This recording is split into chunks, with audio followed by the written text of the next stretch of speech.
Hey everybody, Chad Shanks with the Neighborhood Bicycle Shop. I got another build video to do. This time we're building up a dream bike for one of our customers. Thankfully, we've been getting a lot of support from our community and we've had quite a few of these projects going on. This one is for my good buddy Walt that I train with all the time on the BLN rides here in town. And we are doing a System 6 build, Metron 5D handlebars, Reynolds Black Label Aero 46, Ultegra Di2, GP 5000 tires, so all the goodies. And I'm going to go over with you what it takes to actually do a frame-up build. I hear bike mechanics over the years say, I can build a bike in this amount of time or that amount of time. And when I hear these really short periods of time that they build these bikes in, my first question is, what didn't you do? So I'm going to go over how long it actually takes and like what the process actually is to do one of these the pro way. So here we go. All right, the first thing you want to start with is getting parts off the workbench basically. So we need to put the seat post in the frame, but you can't just put a seat post in a frame. These days with integrated seat collars, you've got to grease the wedge. I like to use a toothbrush. And you want to hit the side that's going to contact the frame with just some normal grease.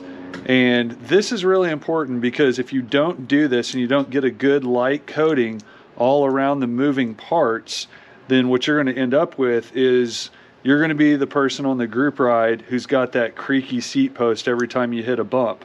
So you got to make sure to grease the back side of that. Now on the front side where it contacts the seat post, we're going to use carbon prep, but I'm not going to do that at this point because we're going to have to take the seat post out later to put the Di2 battery in. All right, so now that we've got that greased, we're just going to feed the wedge. I've already got my Allen wrench inserted. I'm going to put the expander bolt onto the Allen wrench and just bring this down inside the frame.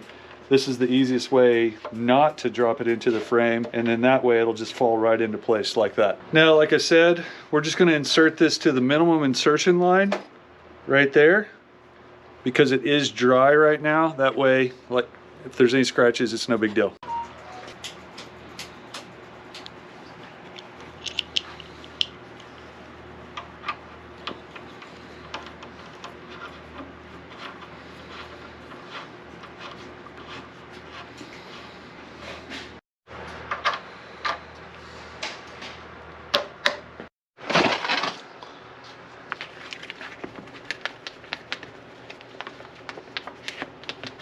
So when you're mounting your tire, there's a couple of things that you really want to do and pay attention to. One is the directional arrow. I'm not sure if you can see that on the camera, but tires are designed to work in a specific direction. And then the other thing is, if you want to do it the pro way, you need to take your hot patch, and you cannot take either one. This tire has two. You can take this one or this one. I'm going to use this one. And we want to line the hot patch up with the valve stem hole. The reason that you do that is because when you're at home and you need to air your tires up, it's faster to find where the valve stem is. And if you're like me, you're probably running behind for a ride. So line your valve stem up with your hot patch.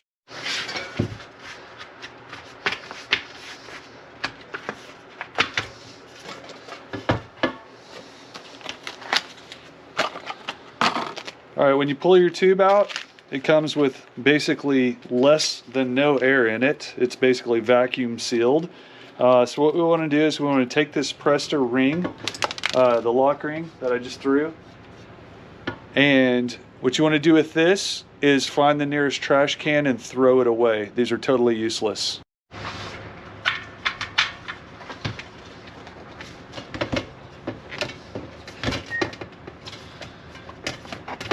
I used to use baby powder inside the tire, but in emailing with the gentleman who owns BicycleRollingResistance.com, he found that in his tests that using a talcum powder on the inside of the tire actually increases rolling resistance.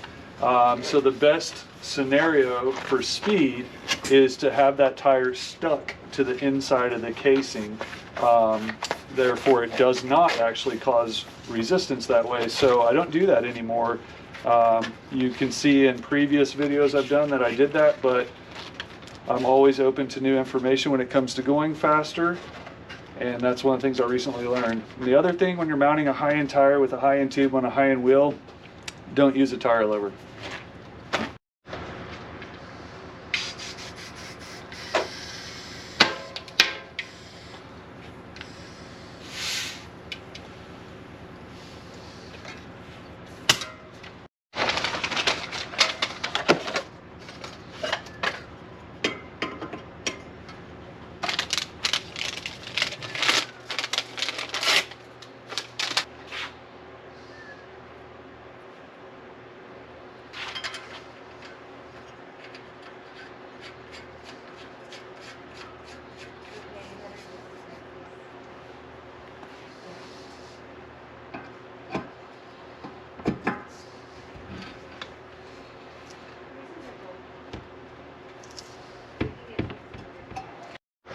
Okay, so now that we have the front tire set up, now we're going to do the rear. I've already got the tire halfway mounted, and one quick note here, on the front tire, I lined the valve stem up with the N on the hot patch. You want to do the same thing on the back. It's the small details that make your bike look pro, and this is one of them. So always line up the hot patch, front and rear.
All right, so the next step is something that we see a lot of people get wrong from other areas, aka other shops.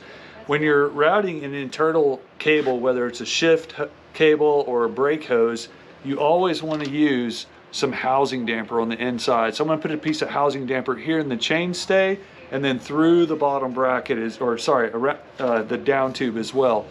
And that way, when the cable rattles on the inside of the frame, it doesn't make any noise. All y'all's bikes are out there making noise. You know who you are. Have your shop do this, not just for your sake, but for everyone you're riding with.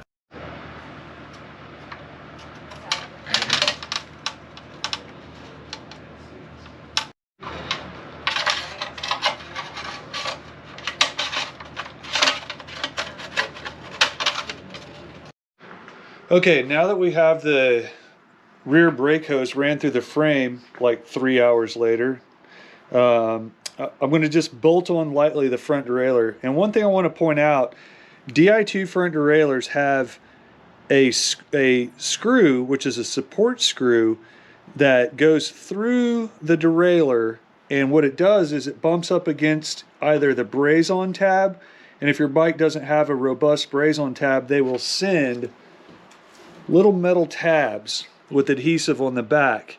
And everyone always usually just throws those away. And what we see in our shop when we see bikes that come from other shops is that's never checked. Since Di2 is running on a servo motor, it's very, very powerful, especially on this new 12-speed Hyperglide Plus. Real powerful and real fast. So you can't just rely on the bolt to hold it on anymore. It's got to have that support screw so it has 2 points of contact, which firms it up left to right. And it's also supposed to be used during the setup process to set the angle of the front derailleur as well. So if you're getting a bike from your shop that has Di2, ask them, did you set the support screw on the front derailleur? If they don't know what you're talking about, go buy a bike from a different shop or politely ask them to check it, and they can refer to my channel if they need to know what it is. Okay, since I've got the fork off the bike right now, I'm going to go ahead and run the brake hose through the fork because it's easier to do while I'm not having to juggle headset spacers and bearings and things like that. So I'll just go ahead and pop it through there, and it should, with a little bit of convincing, come out this pocket on the front here. Now, this is why I like to do this off the bike, because a little twisting and turning and coaxing is what it takes to get that through there. So if I were doing that on the bike and trying to line that up with the headset at the same time, it probably would have taken me 20 minutes or so.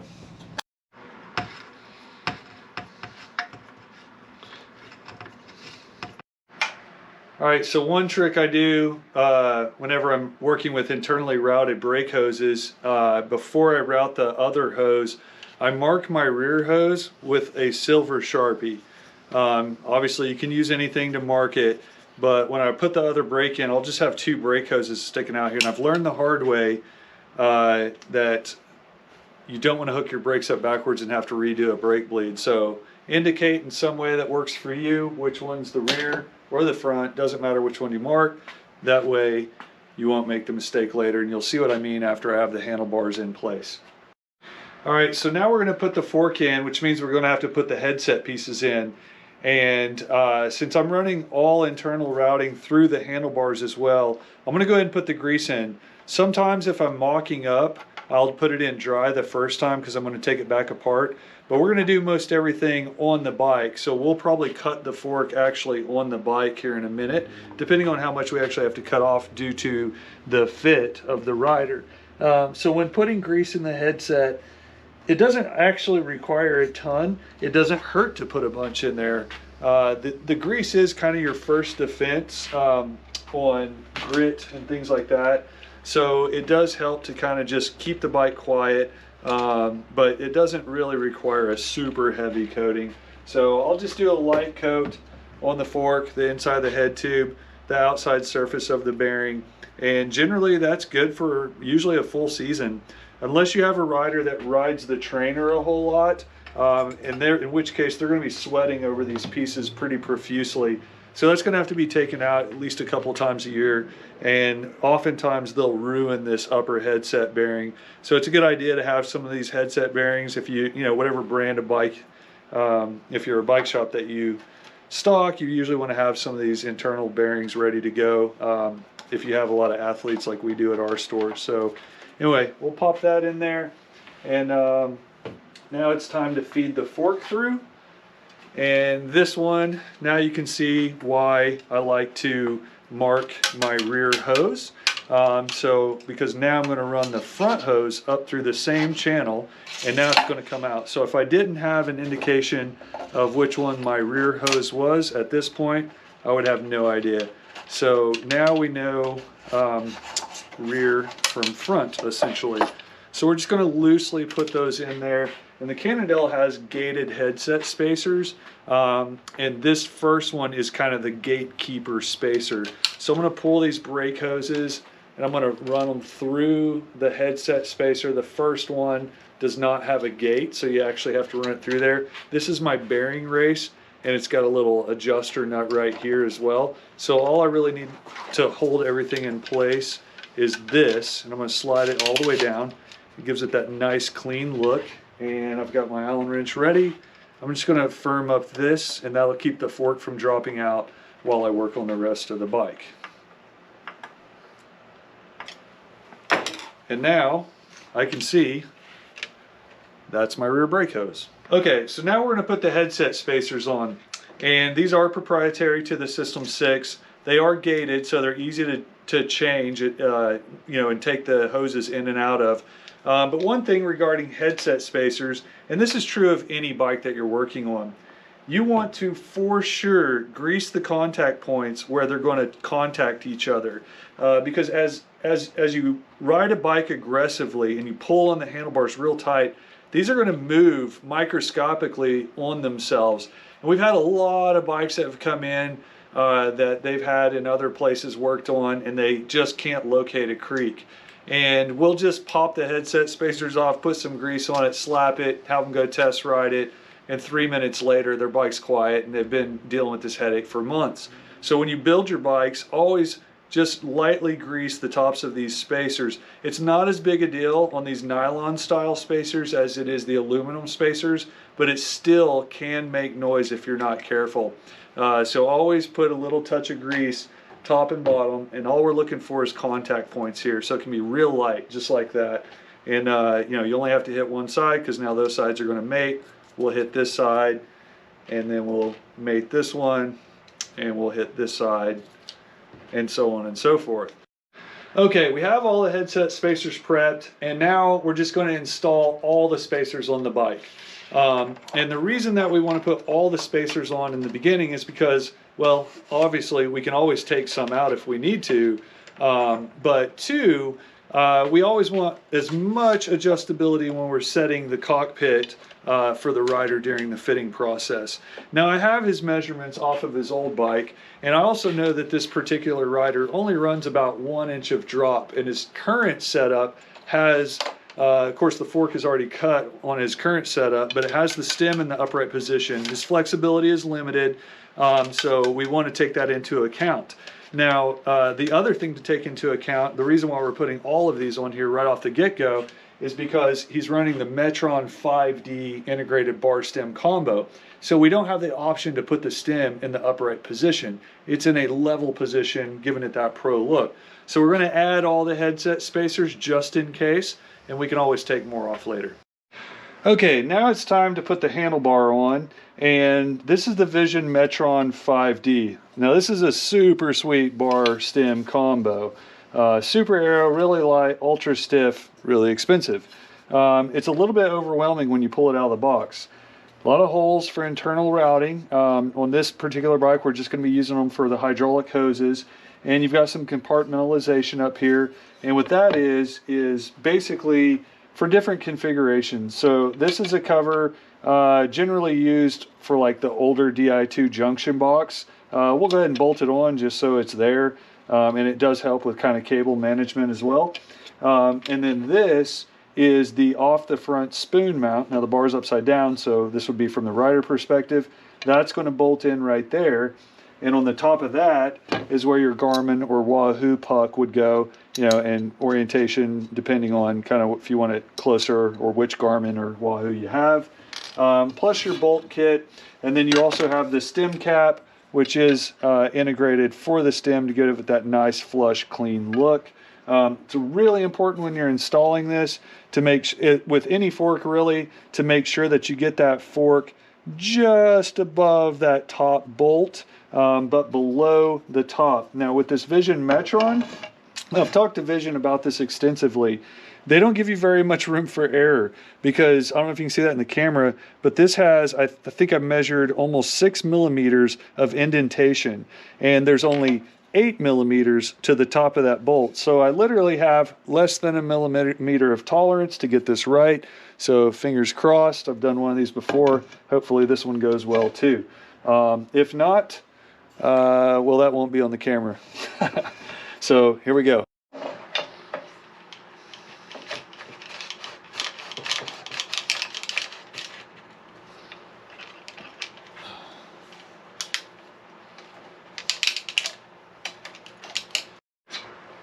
All right, so now I'm going to take my rear hose and put that on the right side because we are in the United States and that's the way it goes here.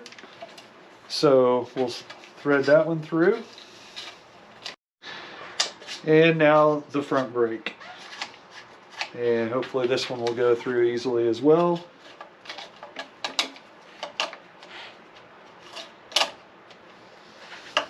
But of course it's not. There she is. Okay, now we have our hydraulic hoses through. Now we're going to leave these long until the very last part of the process. That way we know we've got our bike fit exactly right. Okay, so now that we've got those on and in place, I'm just going to snug these up because it's never a bad idea just to shore everything up, albeit temporarily. I'm not taking these to torque, I'm just giving them a nice little snug. And that way, whenever I go to work with the bike and take it out of the stand, nothing falls apart on me. All right, so now I'm basically ready to put the wheels on and drop the bike onto the ground and take some measurements.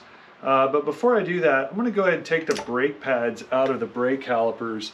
And the reason I'm doing this is because I know I'm going to have to bleed the brakes because the hoses have not been cut yet. And the calipers aren't set, so nothing's where it needs to be. So rather than fight with them, getting the wheels in and out and adjusting the calipers only to have to do it again later, I'm just going to remove these. That way there's no chance in them getting contaminated. And to make sure that they don't get contaminated throughout the workday, I'm going to drop them in their own little clear plastic baggie. They're brand new. There's no fluid out right now, so no chance of contamination.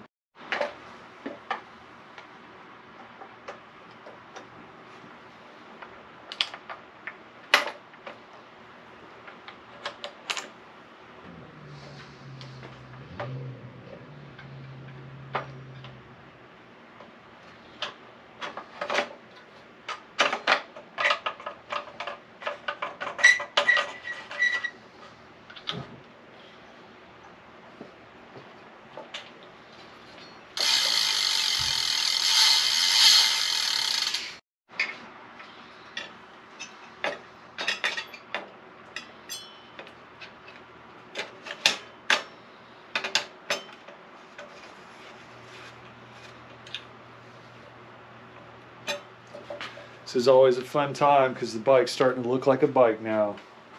And I gotta say, it's looking pretty good.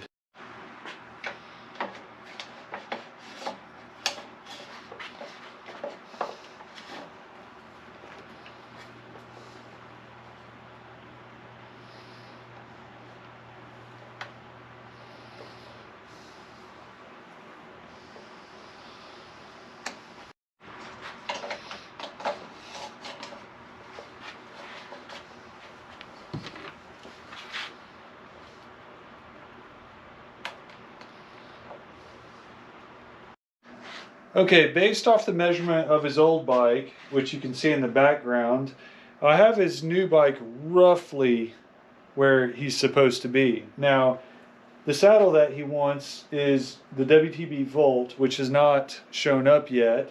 So I'm just roughly mocking it up based off of cradle measurements. So I can't really know everything yet until that saddle comes in. But I need to put the Di2 battery in and run the cables for it in the meantime. So I'm going to mark my seat height that I've currently roughly measured out with a piece of electrical tape. Because anybody that's done a Di2 build knows you got to take the seat post in and out a couple of times. And that way I'll know exactly where to put it back to. So, there we go.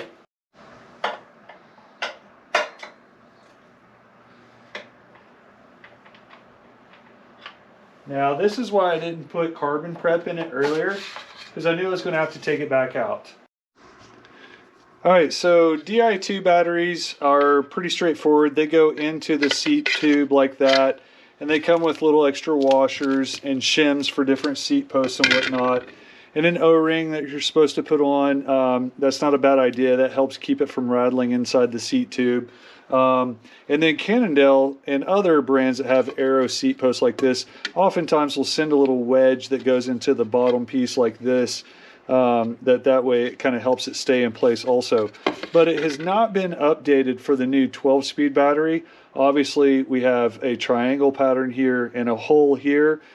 We can still use this, so I still do that. It just doesn't hold it as firmly because you can't put the wedge piece that creates compression. So I'm going to use that piece, but I'm also going to cut a piece of foam, jam it up in there to create some firmness of pressure. It generally would stay by itself because it's pretty snug even, as I go to put it in like that.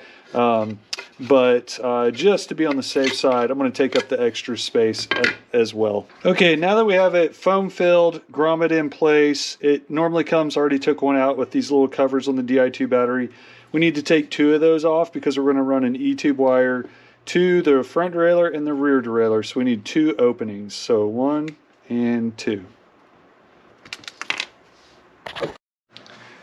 Okay, so in a haste to get all the parts off of my workbench, I did work ahead of myself just a little bit, and I bolted the front derailleur on lightly, and when I did that, I did cover up my Di2 port for the cable here. So I'm going to need to unbolt that, or sorry, pop that out and pull my E-tube wire through.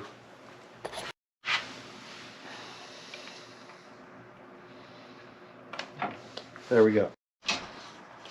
Okay, so now it's in the bottom bracket shell, and I just need to hook it with my finger here, and then voila. From here, the easiest way to do this is to just simply drop a derailleur inner wire up from the top and feed it down through to the bottom bracket shell.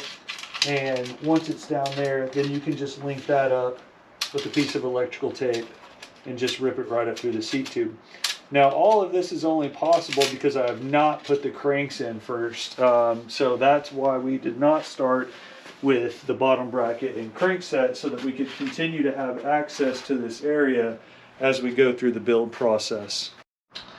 Okay, so now I'm just going to wrap my piece of electrical tape, and it does not have to be pretty because I'm just going to use it for about 5 seconds. So now I've got that wrapped.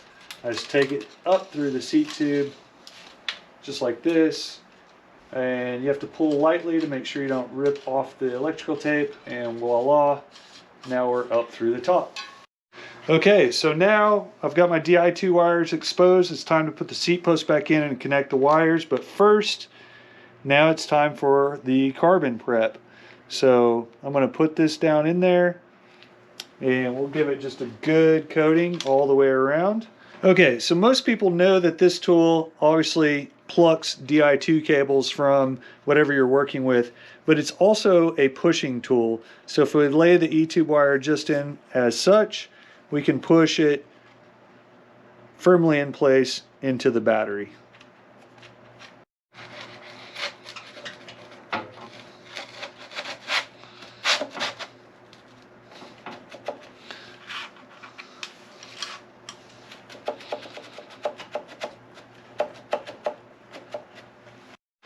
All right, now with the E-tube wires in place, we're going to add our grommets. Cannondale does provide these with their frames. This is a split grommet, so I'm just going to put it right over the E-tube wire. And these are pretty difficult to get into place usually. So I'll try it, and that, just as I thought, it doesn't want to press just willingly. So we'll have to use a little bit of influence on it and push it in with the pick kind of at the same time. Really tricky to do this and not scratch the paint. Thankfully, with a good flat pick, it's usually not too difficult. Okay, now we can mock up the front derailleur again. So there's that. We'll feed our wire back into the seat tube, get rid of all the excess.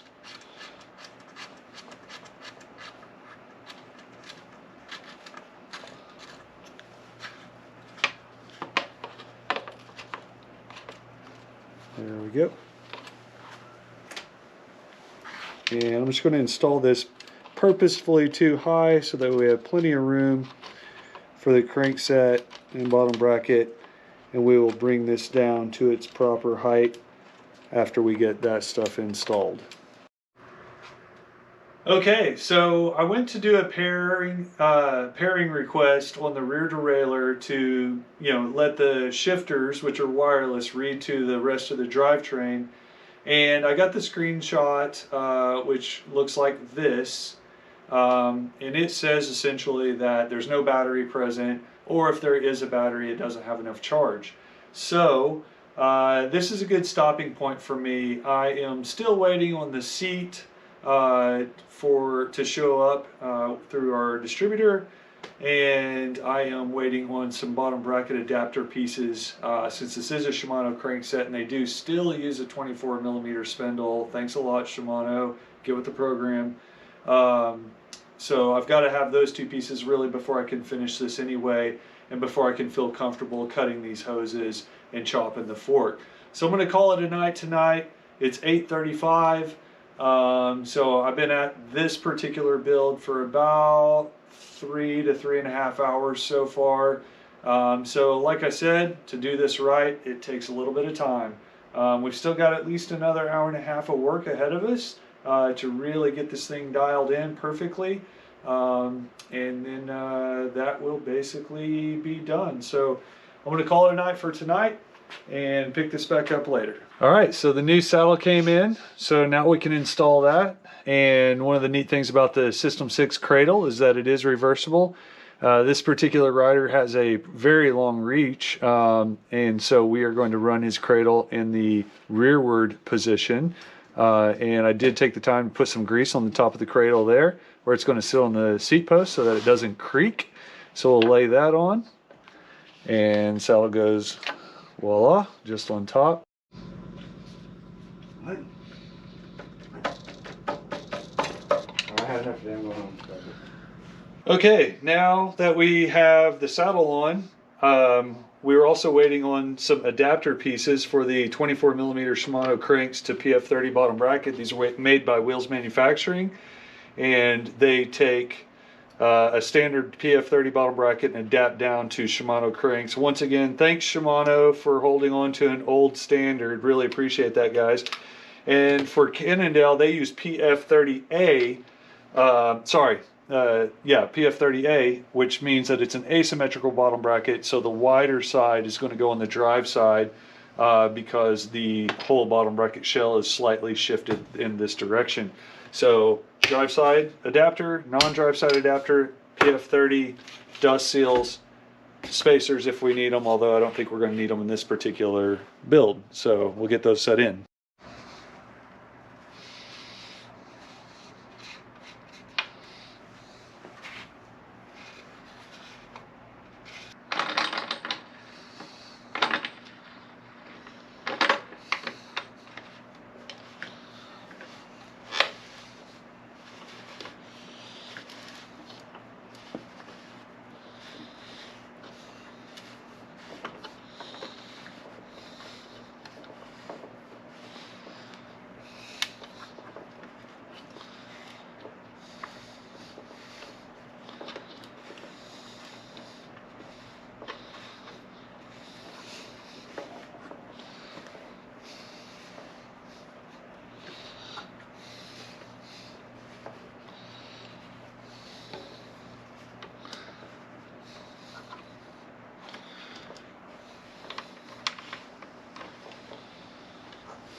So just double checking the chain line, it looks like I am actually going to have to use just a couple of really small spacers. We're about 2 millimeters off. Okay, now that I feel pretty confident about what my spacer situation is going to be, I'm just going to add a little grease to the spindle.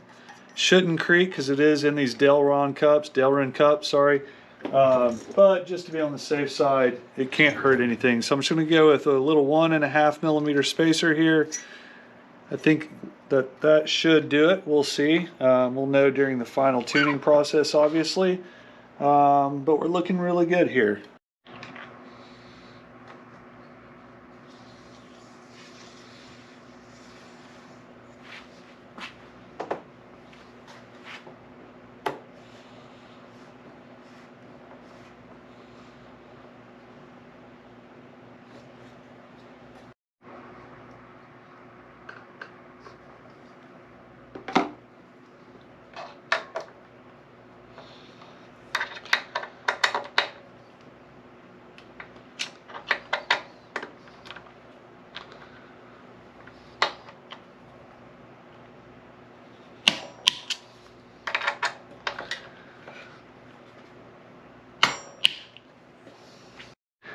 Okay, so I didn't film this part of the process, but what I've got in my hands is a completely stripped chain. So it's been cleaned in the solvent tank, washed, rinsed, dried, soaked in alcohol several times, dried, and now I'm about to put it in the wax pot. And for those of you who aren't waxing your chains, come on, get with the program. Keeps it really super clean, it's fast. And if you're interested in performance, which if you're still watching this video, you probably are, this is what you should be doing. As a new bike build, we offer this as a service for $30 in addition to the price of the chain. If you bring your bike in and we need to strip everything down and do the whole process from scratch on a used chain, you're looking at 50 bucks for that. This is amazing. You should be doing this. So wax pot's still not totally warmed up. It's hot inside there. I got some building left to do on the bike. So I'm just going to put that in there, let it be soaking, and then we'll move on.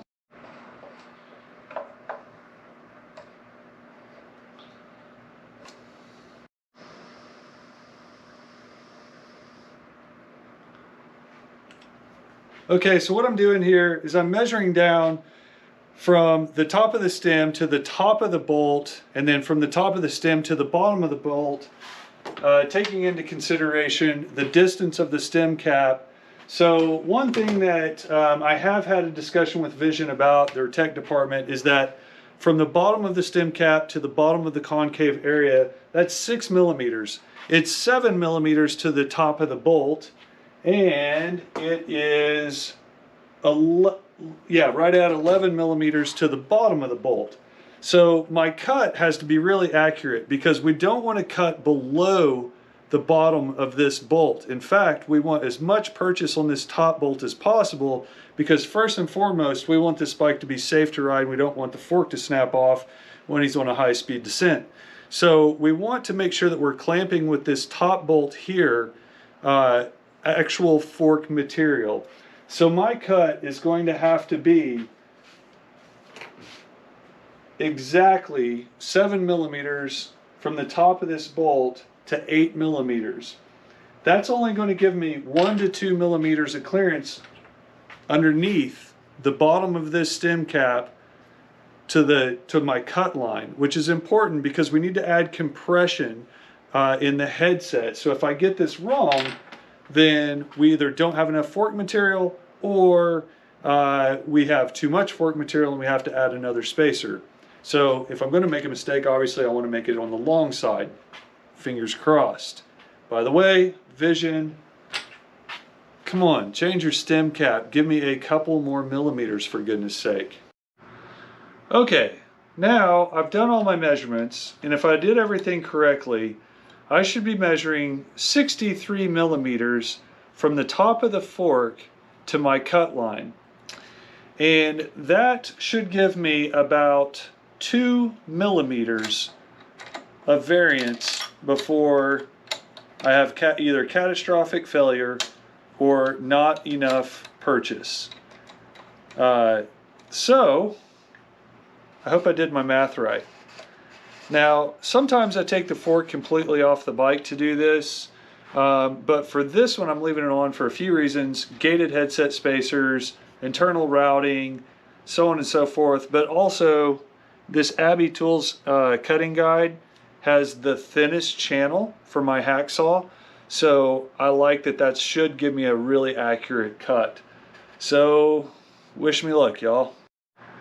Okay, so I've got my depth set. I'm about a 1/2 millimeter short, and that's because I have to take into account the blade of the, or sorry, the width of the blade.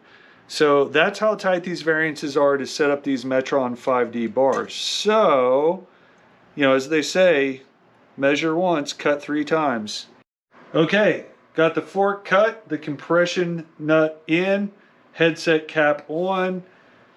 Cut was perfect, dead on, and we have about 1 millimeter of clearance between the expander cap on the inside of the fork to underneath the top cap. So headset's tensioned. We still have a little bit more room to add just a tiny bit more tension if we need to. So I think we're good to go. We'll know once he actually goes and rides the bike. Again, vision, if you're watching, fix your dadgum top cap. That's not enough room. Okay, so now that we have the fork installed and the handlebar stem combo on, the next thing I'm going to do is put the bike on the ground, and I'm going to just visualize where the hood needs to be. And what we're looking for is a nice flat profile from the hood to the handlebar, and that's a good starting point. Once I have one set, then I'll take the front wheel off and you'll see what I'm about to do to make sure that both are level. Okay, so now I've got the front wheel off, and now I just simply am going to put a level on the highest points of the hood, and we can see here that my level is clearly indicating that the right side is quite a bit higher. So I'm just going to move the other side up, and this takes the guesswork out of it and get it nice and level. And now this doesn't always necessarily mean this is perfect for the rider. The rider may have an arm length discrepancy or a torn rotator cuff. So these might need to be unlevel, but this particular rider does not have any of those issues that we know of. So we're going to set these perfectly level.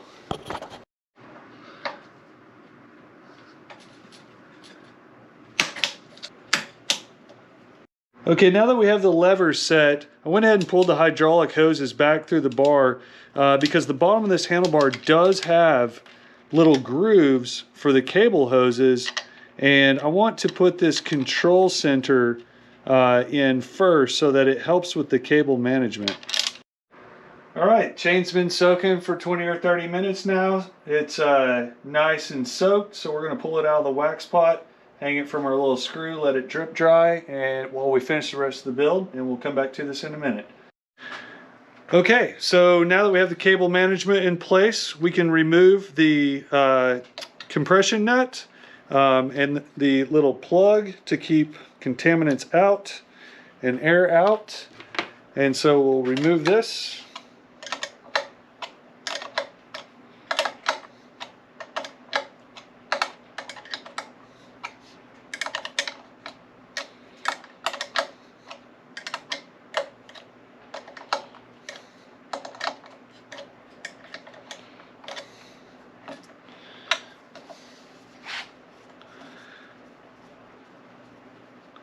So compression nut's out. So what we'll do is we'll go ahead and slide that up the hose so we don't forget to put that on. And we're going to kind of measure the length that we want the hose. Now the hose is going to sit down inside the body here, about 20 millimeters or so. So we're going to probably actually cut it right there. We can always tuck a little more if we need to. So we'll get our hose cutter. I'm going to cut it right where my fingernails are. So let's give it a good slice. And always bring the hose up so that it doesn't drain. And one thing that is easy to mess up, and Shimano does this to try to help you out, although I've seen people make a huge mistake, they put the olive right inside the lever, but they don't bother telling you. So don't put another olive on and try to compress that down in there. It's not going to work, and it might crack the body. I've done it personally. So now this is always tricky because we don't have a lot of hose to play with, but we'll try to get this in there and be tidy with it and try not to spill too much fluid or any at all, honestly. If we can do this usually on a brand new setup without really spilling any fluid, a lot of times you don't even have to bleed the system as long as you don't get any air in it when you do this.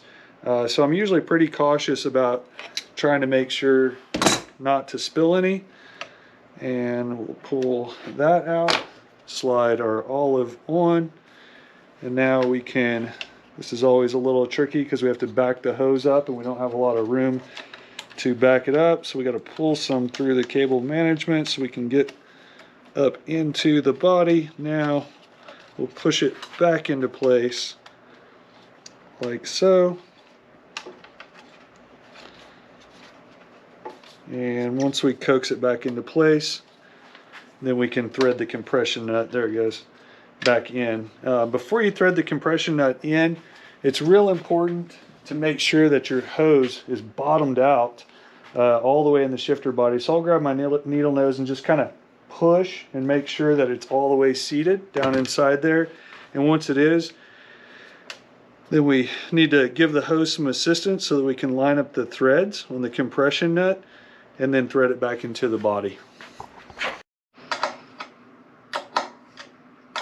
Okay, that one did not want to play nice, but I finally got it started. And Shimano calls for 5 to 6 Newton meters on this compression nut. All right, got the hoses hooked up. A little bit of mineral oil always kind of seeps around where you hit the compression nut into the shifter body. So I'm going to spray it with just a little bit of alcohol and let that soak for just a second or two. And I always hit this with a little bit of air and just kind of make sure there's no contamination up here. That way I don't accidentally cross-contaminate anything on the bike.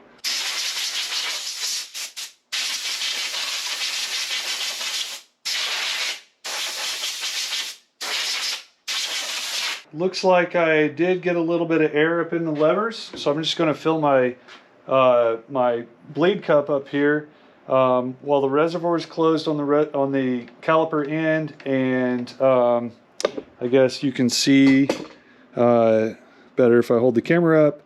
There are a few air bubbles up there, which those are going to come out.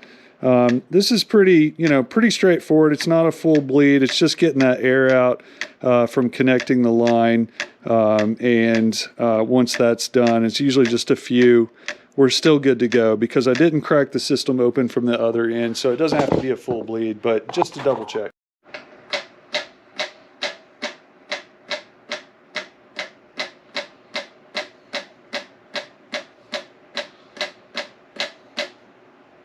Now that nothing's on here, I'm going to go ahead and set the front derailleur height. Obviously, we're way too high here. Shimano does put a handy little guide on. It's just a little sticker. And basically what it's saying is we want to be there's about a 3 millimeter variance we have right here. And so what we do is we just loosen the front derailleur, and we're going to bring that down, looking at the teeth. It's somewhat transparent. You may not be able to see that through the camera lens there, but we want to basically line those teeth up with the actual diagram. Once we do that, I'll just firm that up. Now, earlier I talked about the support screw. I've got the support screw basically backed all the way out. So I'm going to set the derailleur where it's slightly tailed in at the proper height. That way when I add the support screw in, what it's going to do is it's going to, as it adds support, it's going to push that front derailleur into a perfect alignment situation while adding a lot of support here. Okay, now if you can tell from the camera, the derailleur height is now set, but it is tailed inwardly at the back of the derailleur. And I talked earlier about that support screw. Now we're going to add that back in. So as my support screw hits the braze-on tab on the derailleur itself, it's going to bring the tail just barely out, and all we need is just a couple of millimeters, and then that will straighten us up, and it also adds rigidity at the same time. It's really important on these electronic drivetrains for that front derailleur to be super, super rigid.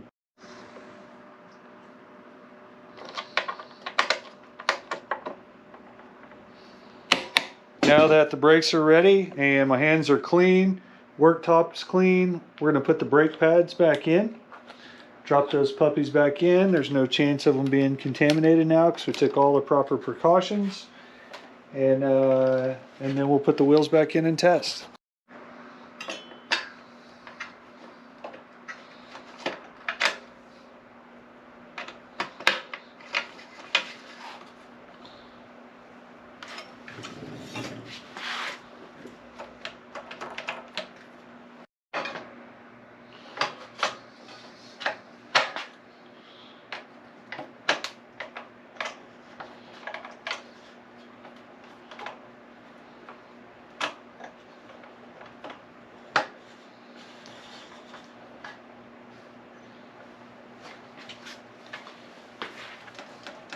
Brakes feel good. Here's a little tip.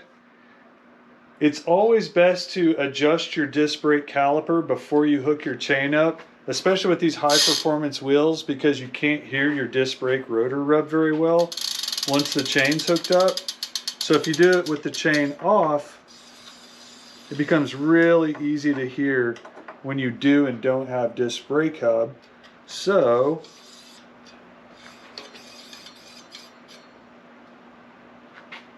boom. Side note, we've been running these Reynolds Black Label Aero wheels on our own personal race bikes, and here's the reason why. Stock hub, no miles, not even broken in yet, no chain. Check out this free hub body.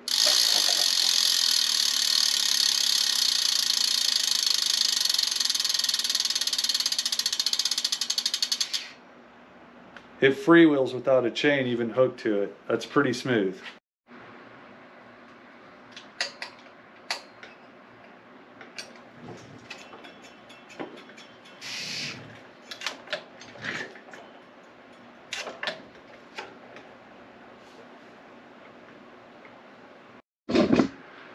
Okay, now I need to move the derailleur into certain gears to be able to set the chain, so I'm going to have to pair all the system. I'm not going to bore you with all the details of it, but the other night I couldn't do it because the battery wasn't charged. Tonight, let's see if it recognizes it. There it is. Okay, now that we have the chain hooked up with the Di2 paired through E2 Project, before I can do the tuning on his drivetrain, it's a whole lot easier to do if I have pedals on. So he's reusing his Dura-Race pedals that he got just a few months ago. So he decided he just wanted to go ahead and use those. And then we'll do the tuning. During this process, since the chain is freshly waxed, we're going to see a lot of like snowflake looking buildup on the drivetrain components. So this gives me a chance to get kind of all that excess off before he takes it out on the road and give it one last cleaning. You can already see some building up on the rim here. We'll hit that with air and then wipe that down so that way it's nice and fresh and super smooth and it won't get dirty when he rides. Okay, what I'm hoping to shine some light on right here is that the front derailleur adjustment inside the software is asking for 0 to 0.5 millimeter of clearance between the inner derailleur plate and the chain. So no contact, but almost contact. And you can see on my E2 project that I have run out of adjustment. This has happened to me 7 or 8, maybe even 9 times now. It always seems to happen with some type of bike that uses an asymmetrical bottom bracket. Because Cannondale uses a PF30A, Cervelo uses a BB Right. I've told Shimano about this problem. I haven't heard a solution to it yet, but you might run into this as well. So generally speaking, it'll still shift really well, but you may have to do some adjusting outside the box, just so you know. Shimano, again, help us out here. This looks like a software issue. We were able to adjust this no problem on previous generations when we actually had limit screws, but now that you've taken those away, fix your software.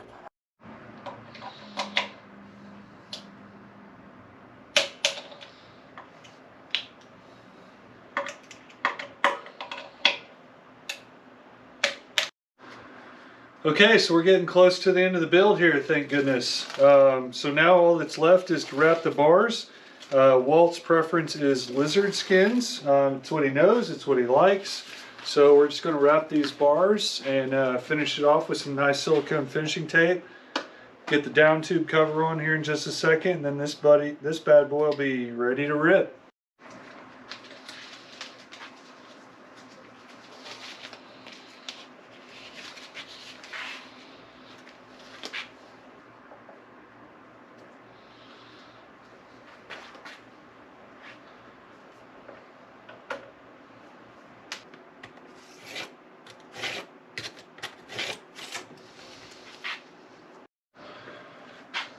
ESI silicone.